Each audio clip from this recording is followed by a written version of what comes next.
Bienvenido a VAMPYR.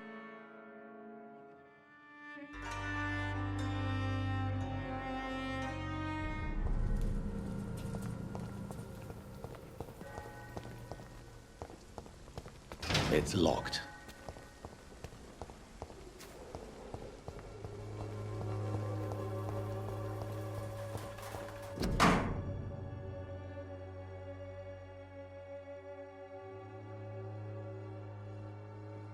The content of Darius' letter to his children could give me more leverage to enter.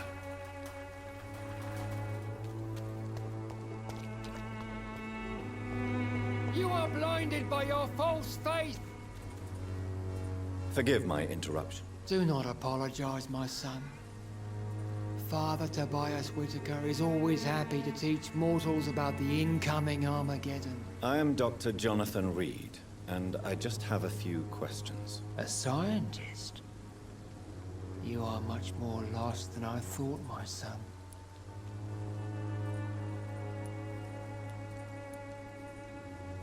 Do you know Nurse Dorothy Crane from the Pembroke Hospital?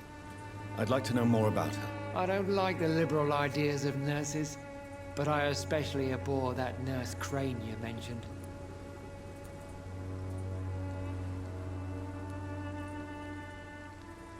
Why do you hate Nurse Crane more than other nurses? Before coming to London, she was a member of the communist resistance in our country. That's what happens when you let a woman get involved in politics.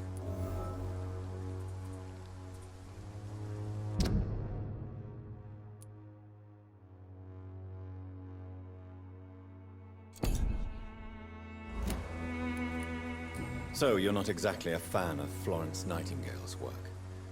But nurses are essential for modern healthcare. Nuns should be the only women allowed to take care of male patients. It's obvious only they have the necessary moral fiber.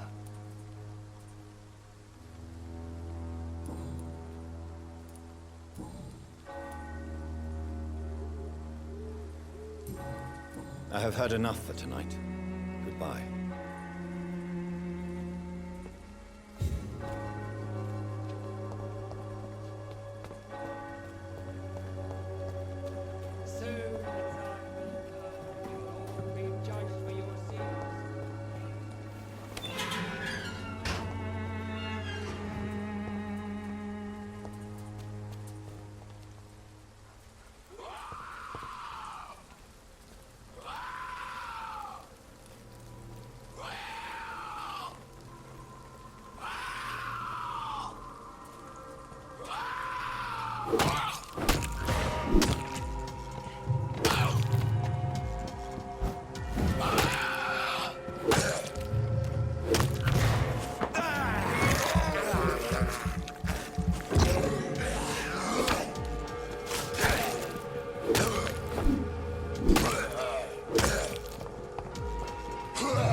Good evening, sir.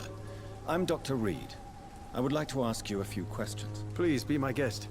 Although I may not be the best informant regarding this part of town, my words speak about that which the eyes cannot see.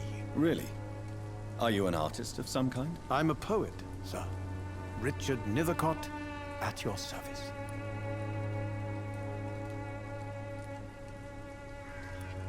May I ask you a few questions about the district? Extraordinary part of town, is it not?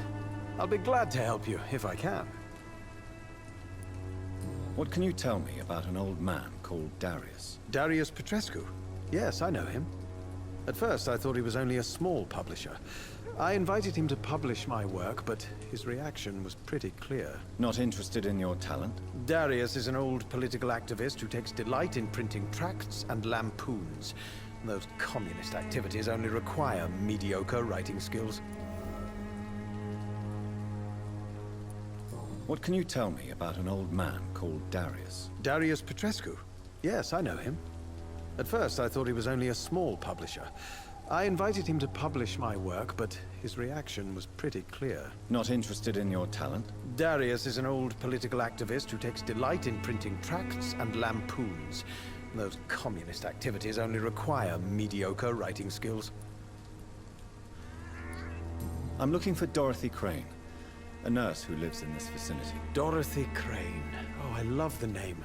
The Crane of Whitechapel. Sounds very mysterious. But, sorry, no, never heard of her.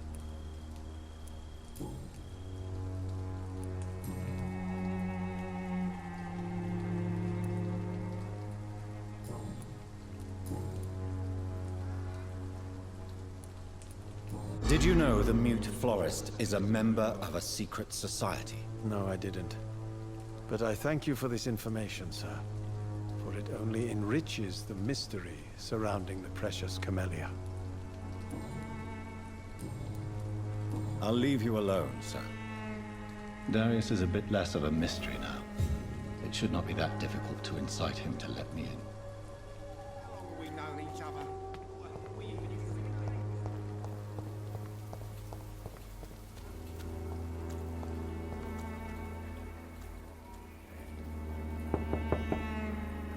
Mr. Petrescu, just 1 minute, please. You again. Go away.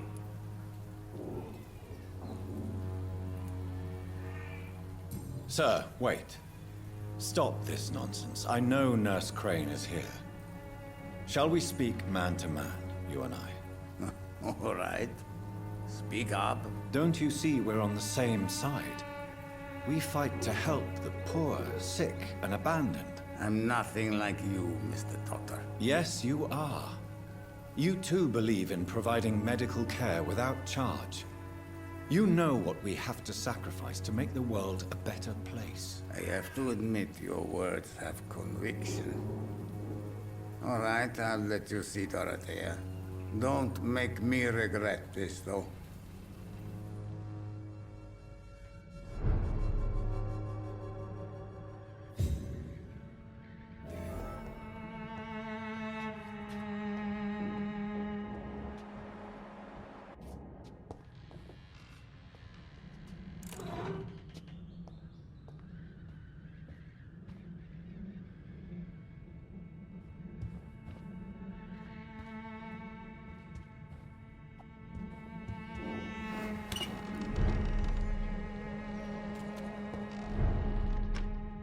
If you want to talk to Dorothea, you must go across the courtyard and take the stairs. We've not been formally introduced.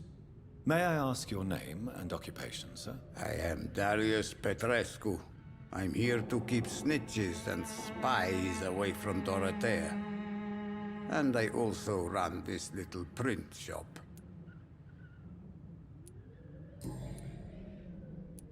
Tell me everything you know about Camellia, the Mute Florist. I do not believe in the afterlife, Doctor, but I'm almost convinced Camellia is an angel. She volunteered to give out our medical leaflets.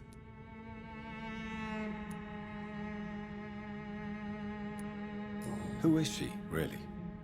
Do you know where she's from? She's not from around here, that's all we know. Camellia is not even her name.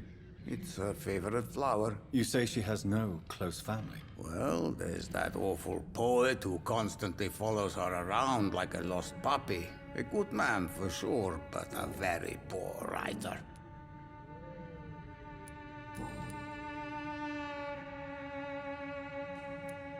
Did you refuse to publish Richard Nethercott's previous works, Darius? Yes, his manuscript is as pompous as he is starched. Now there's a man who loves the sound of his own voice. You could have told him so. As a great writer recently said, politeness is the most acceptable hypocrisy. Tell me everything you know about Camellia, the mute florist. I do not believe in the afterlife, Doctor, but I'm almost convinced Camellia is an angel. She volunteered to give out our medical leaflets.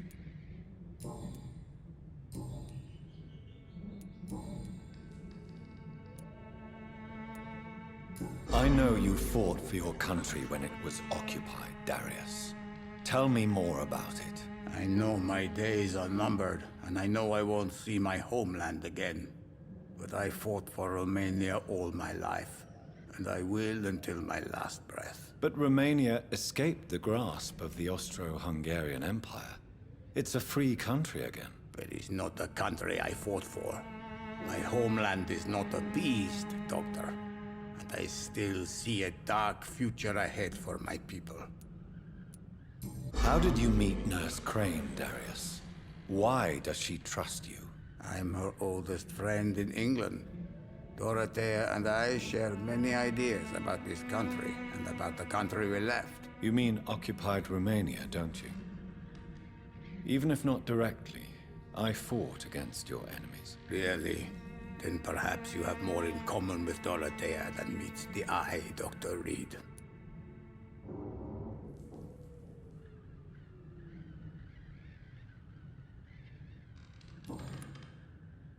Goodbye, Mr. Petrescu.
What do we have here, nurse? Patient Razvan Vasily. High fever running on 3 days. Complaints of dizziness, muscle aches, and head pain. Diagnosed with influenza. Treatment? Aspirin and salicin for the fever and discomfort. Liquids for dehydration, but he's having trouble keeping even water down.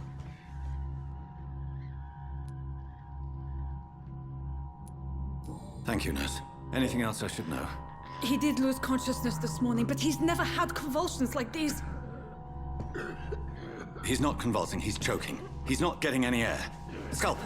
Hand me that scalpel! What can I do, Doctor?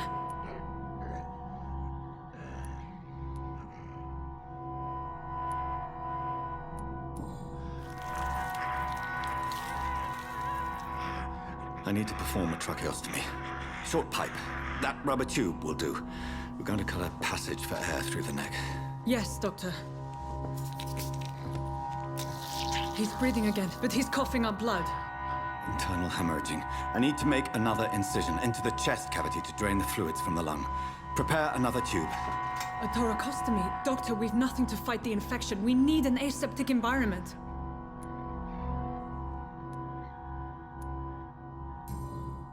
Right then, Nurse Crane. What do you suggest we do? I've no idea. I'm not the doctor. Time is of the essence. We need to perform a thoracic drain. Yes, Doctor.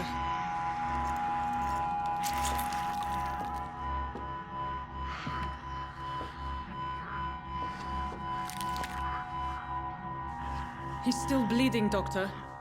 I'm losing his pulse. The drain must have punctured the intercostal artery. There's too much blood. Are you all right, Doctor? I can't see.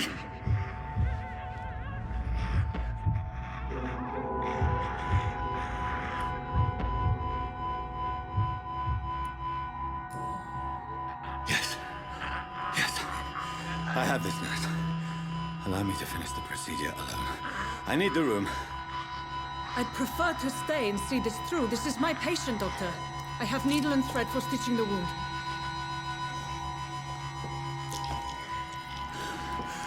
Good. The stitches are holding. How's he doing? We're losing him.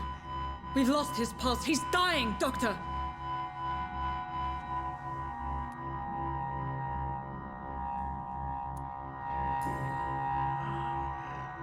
A dose of epinephrine, now. Yes, Doctor.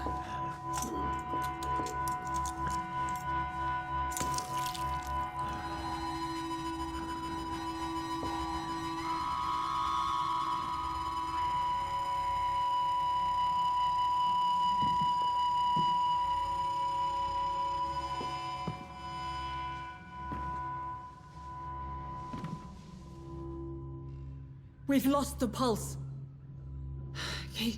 He's gone, Doctor. Nurse, we did everything we could. Truly? Everything you could. Is that how you'll report this in your log? Is this how the war went? Piling up one poor corpse beside the next? This was not an influenza-induced seizure. I've never seen symptoms like these on the continent. Neither have I. But the previous symptoms leading up to this attack were the same, indistinguishable from the epidemic. No. There was something more vile in these reactions. Something primitive. There have been numerous reports of mental breakdowns caused by the fever that accompanies the flu itself, Doctor. Yes, but... I'd best take some samples of the blood for analysis.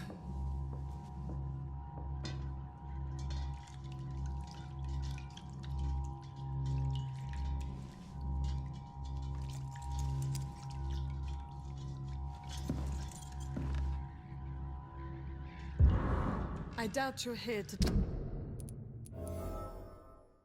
test my bedside manners.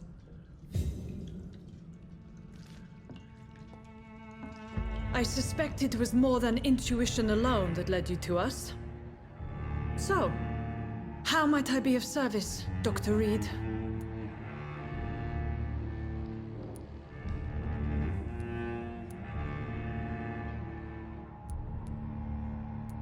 Your heart might be in the right place, but you can't carry on with this blackmail. For God's sake, Dorothy, it's extortion. It's a serious crime. Doctor, you think your warnings scare me? I've stolen and plied, blackmailed and lied, but what else am I to do? I'm all these people have. You've convinced me of the sincerity of your actions and their noble justifications. But all the same, blackmail is a crime, and it will stop, Nurse Crane. So, are you going to turn me over to the authorities?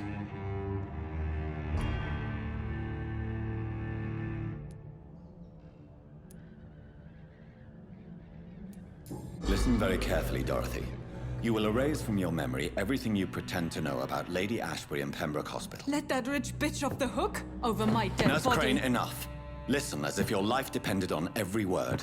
I know you've a generous heart who gives freely to those in need, but you shall walk away from the shadier streets of your business. I will never abandon... Dorothy, the discussion has come to a close. Your clandestine activities in the Resistance are over.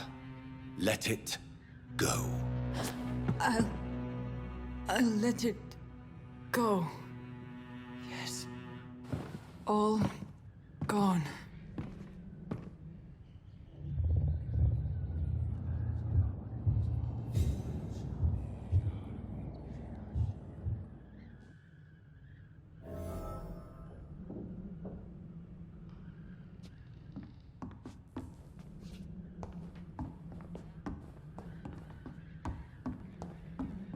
It's locked.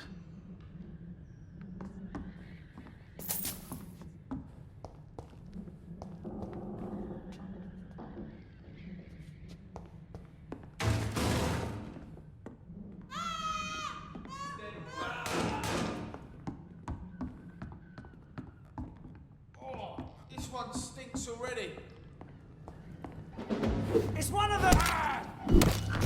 Look at it! This is butter! No! Don't like that!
Human blood. Whoever left these marks did so deliberately. Kill it, boy! Vermin!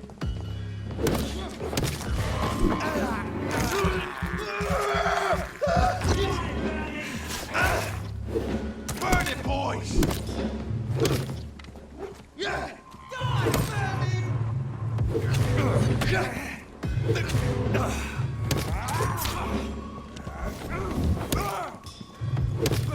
Fuck, it's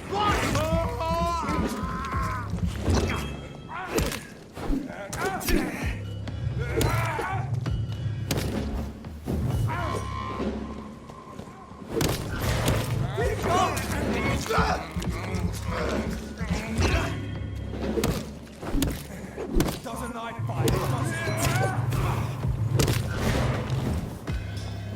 It's too strong!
would ask you to avert your eyes, sir.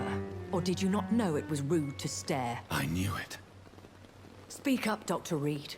I like a man who speaks his mind.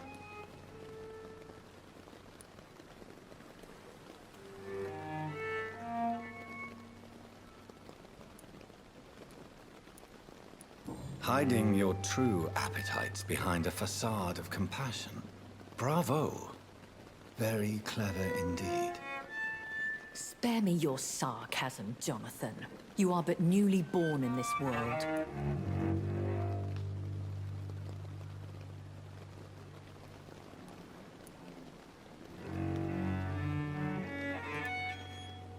We are vampires.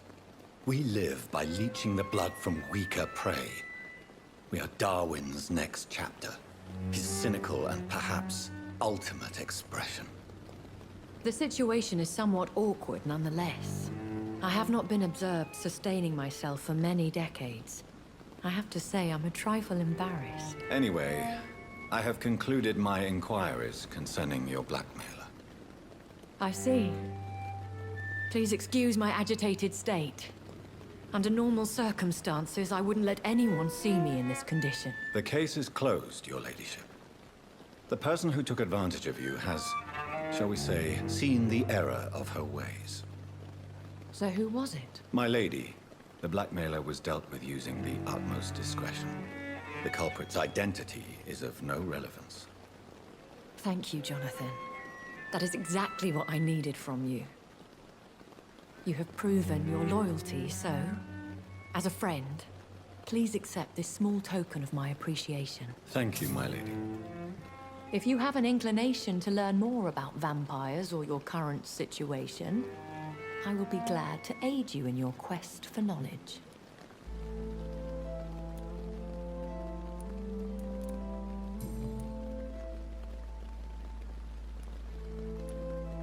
Why does Dr. Swansea allow you to feed on the patients of the hospital?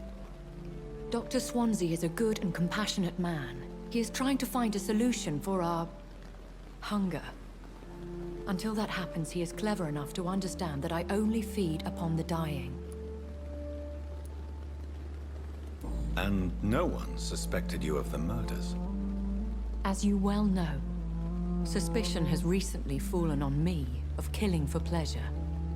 But you have my word, Jonathan. I take no pleasure in taking a life. What do you know about this Brotherhood of St. Paul's Stole? The Brotherhood is well known amongst London Vampire Society. As long as our kind is discreet, and as long as they do not interfere, we have come to a mutual understanding. I know this is beyond the pale, but may I inquire your age?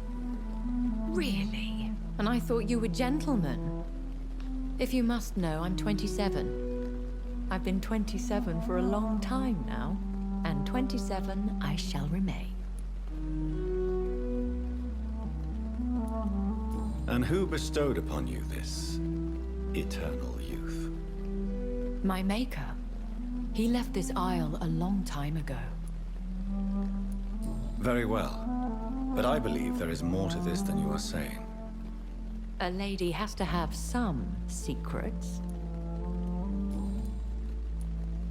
Why did you save me in the canning factory? I could hardly stand by and watch such a promising young blood as yourself be torn to shreds by some gutter scowl. What type of vampire is a Scar? Not a true vampire. The deformed offspring of lesser vampires. It is a shame these creatures run wild, slaves to their baser instincts. William Bishop wasn't the vampire that created me then? No, Jonathan. Whatever their strength and demeanor, Scowls are the progeny of careless vampires. It cannot be the other way round.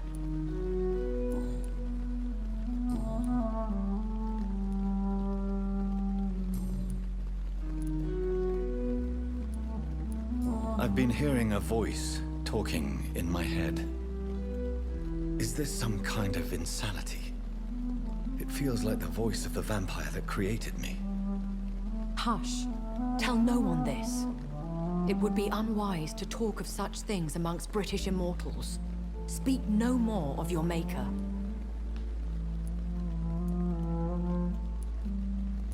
Excuse my forwardness, but are you my maker? Me? Goodness, no. Only a foolish immortal would create a progeny without taking precaution, and I'm no fool. How could this cause offense? Only the powerful immortals can mentally call to their progeny. No vampire or hunter will sleep easy, knowing that an unidentified elder is stalking the streets of London. A vampire? Is that what I am? What we are? Such a crude word, defined by penny dreadfuls and drunken hacks. No. You are now an Ekon, and that you shall remain. Are you an Ekon too? Yes, I am. We are the closest thing to what man refers to as vampires. Forget what you think you know about us.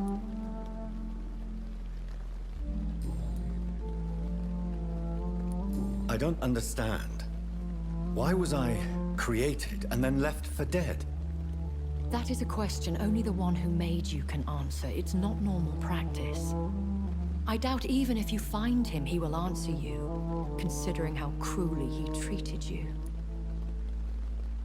So me being a vampire could have been a mistake.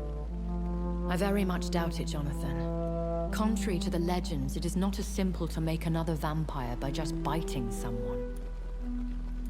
I'd like to avoid creating another vampire by mistake anyway. Tell me, how is it done? The process is dangerous. It could even kill your potential progeny. If you did decide to sire an offspring, they must drink of your blood, Jonathan.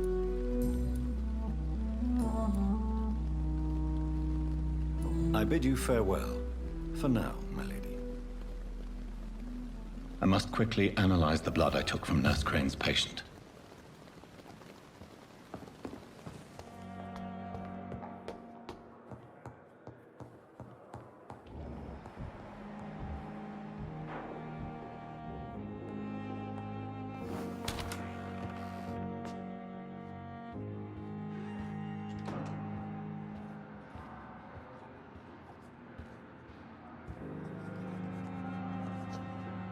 Evening, Edgar.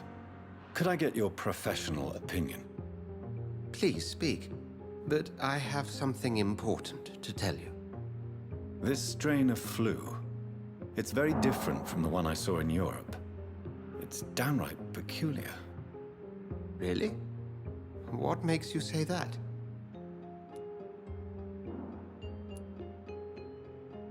I've just looked at the blood of one of our recently deceased.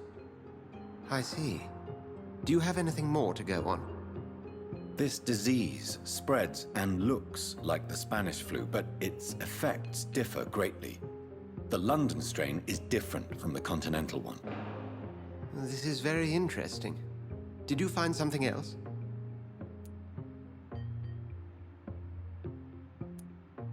Yes.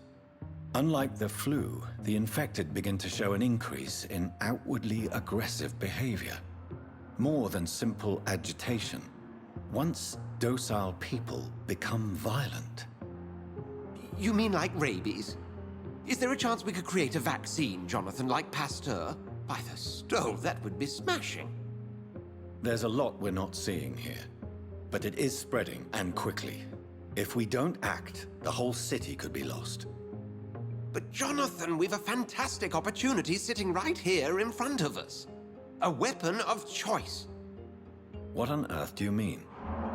Why, you, my dear boy. With your expertise and your blood, we could isolate the properties that course through your veins. Think about the possibilities.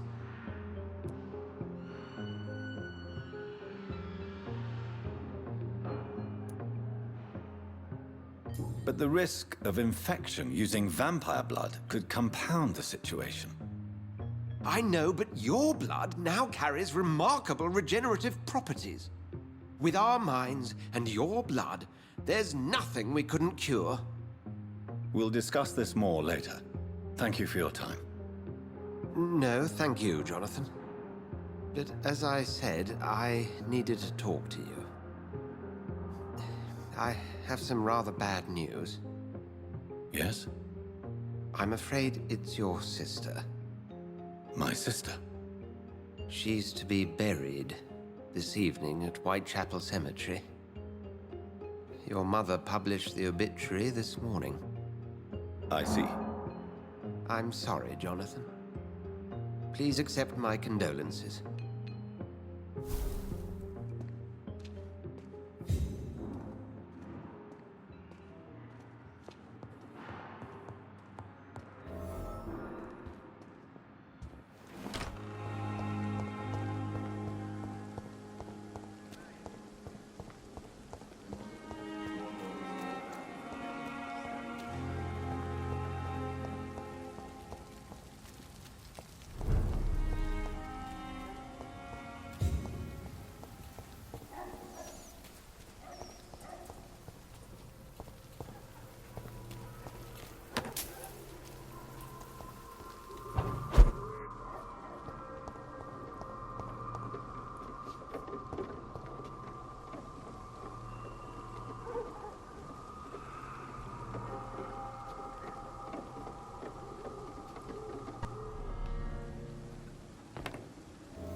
Bloody monster!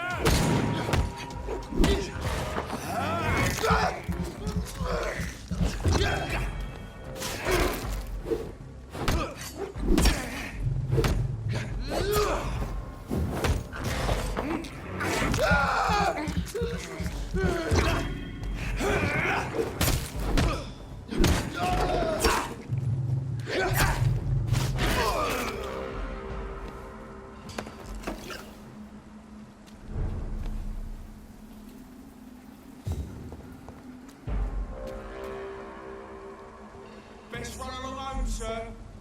A leech!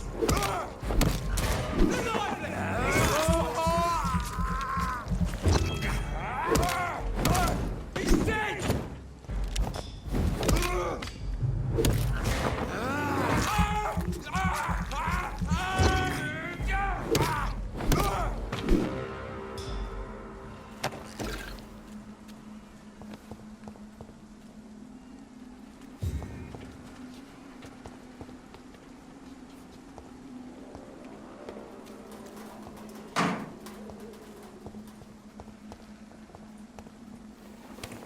Dear sister, I don't know if I have the strength.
Since I can't reveal myself to my mother now, I must find a discreet spot to attend the ceremony.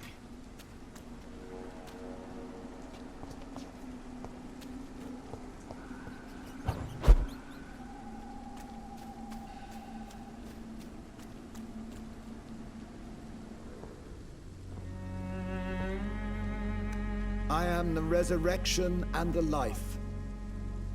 He that believeth in me, though he were dead, yet shall he live. And whosoever liveth and believeth in me shall never die. We commend unto thy hands of mercy, most merciful Father, The soul of our sister departed, and we commit her body to the ground. Earth to earth, ashes to ashes, dust to dust.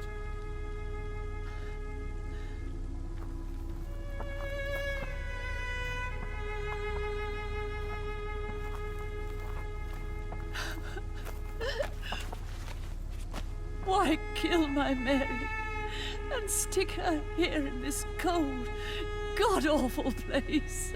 These are the legal requirements for the epidemic, madam.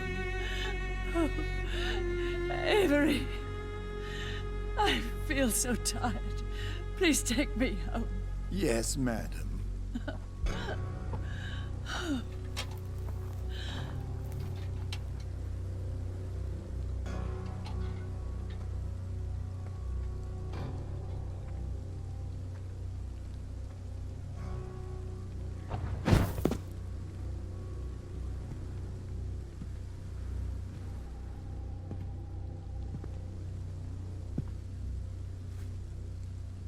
Oh, Mary. What have I done?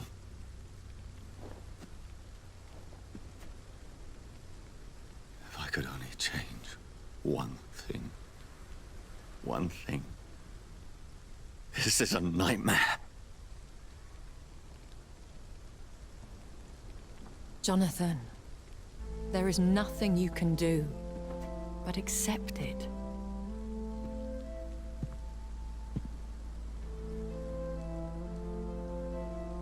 What brings you here? I thought you could use the company. I am so sorry for your loss, Jonathan.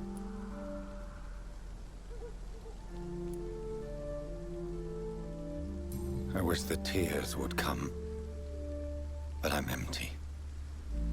And I feel a hypocrite. Let your pain run free, Jonathan. Don't smother it. What you feel is your humanity. Don't be so quick to lose it. She had been scouring the most dangerous parts of London in search of me. And it led to her death.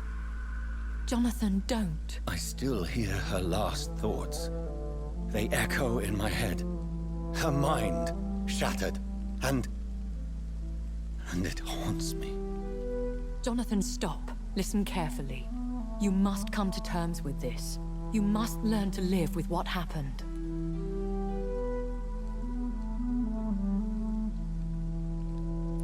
How can I?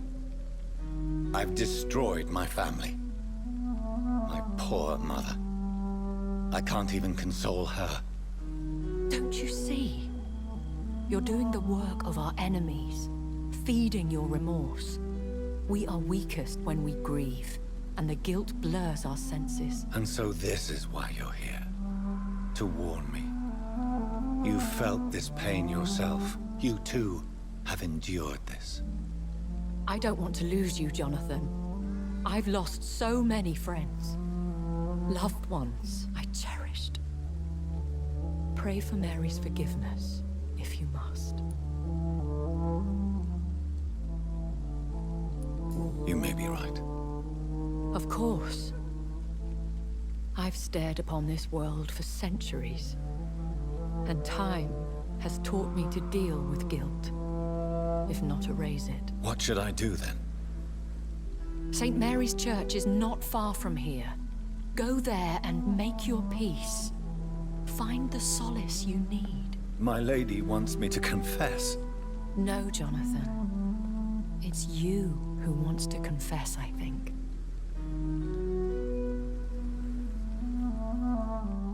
Gracias por ver el video, nos vemos en el próximo episodio.